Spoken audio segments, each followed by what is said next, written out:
রিস্কের বাংলা হচ্ছে জীবন উপকরণ, ইংরেজিতে বলে সাস্টেনেন্স বা প্রভিশন। অর্থাৎ জীবন পরিচালনায় একটা মানুষের যা যা লাগে তার সবই রিস্ক। আমাদের অনেকের ধারণা যেটা আমরা খাই এটা রিজিক, অথবা যে অর্থ আমরা উপার্জন করি এটা রিজিক। আসলে রিজিকের ব্যাপারে আমাদের ধারণাটা পূর্ণাঙ্গ নয়, এর বাইরেও অনেক কিছু আছে। শুধু আমরা যেটা খাই, যেটা উপার্জন করি, শুধু এতটুকুই রিস্ক নয়, এটা অনেক ওয়াইডার সেন্সে আমাদেরকে চিন্তা করতে হবে। আমরা আমাদের পুরো জীবন জুড়ে যা পাই, যা খাই, যা অর্জন করি, যেটা লাভে ধন্য হই, সবটাই রিস্ক। আমরা অনেকে যে বুঝি যেটা আমরা খাই, যেটা উপার্জন করি এটা রিস্ক, এটা যে একেবারেই রিস্ক নয় সেটা নয়, তবে এটা আংশিক সত্য, এটাও রিস্ক। অর্থ, খাদ্য, জাগতিক সম্পদ এটাও রিস্ক, কিন্তু এটা রিস্কের সর্বনিম্ন স্তর, the lower level of provision, the lower level of risk হচ্ছে এই যে খাদ্য, অর্থ, জাগতিক সম্পদ। রিজিকের সর্বনিম্ন স্তর হচ্ছে এটা। আর রিজিকের সর্বোচ্চ স্তর হচ্ছে ফিটনেস। সুবহানাল্লাহ বিহামদি।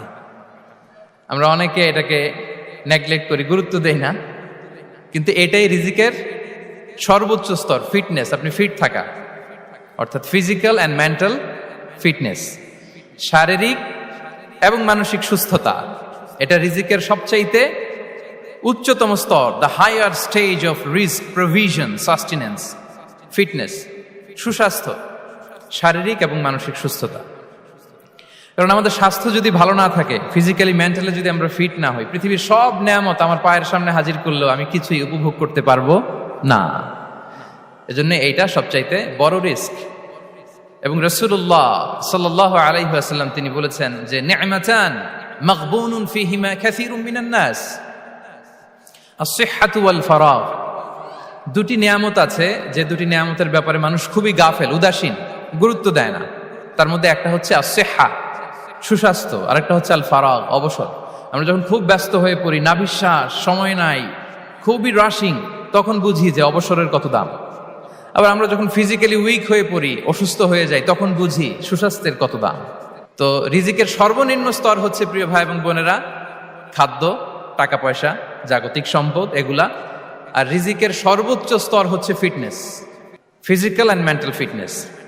আর রিজিকের সর্বোত্তম স্তর হচ্ছে পুণ্যবান জীবন সঙ্গী এবং নেককার সন্তান, ফায়াস ওয়াইফ অ্যান্ড চিলড্রেন। সুবহানাল্লাহ বিহামদি। একটু খেয়াল করে দেখেন যে আমার লাইফ পার্টনার, আমার জীবন সঙ্গিনী, সে যদি আল্লাহওয়ালা হয়, সে যদি ভালো হয়, আর আমার সন্তানটা যদি আল্লাহওয়ালা হয়, আমার ঘরটাই তো জান্নাত, ঠিক কিনা?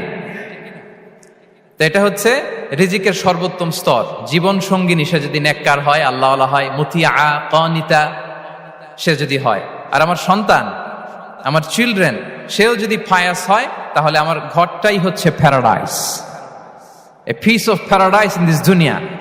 সুবহানাল্লাহ। আমরা আম্মাজান খাদিজাতুল কুবরা আত-তাহেরা রাদিয়াল্লাহু তাআলা আনহা, ওনার কথা জানি যে বিষ্ণু ঈসা ইসলামের স্ত্রী আমাদের আম্মাজান রাসূলুল্লাহ সাল্লাল্লাহু আলাইহি ওয়াসাল্লামকে বড্ড ভালোবাসতেন, আগলে রাখতেন সব সময়, মেন্টালি সাপোর্ট দিতেন, ফিনান্সিয়ালিও সাপোর্ট দিতেন। বিষ্ণু ঈসা ইসলামকে আম্মাজান খাদিজা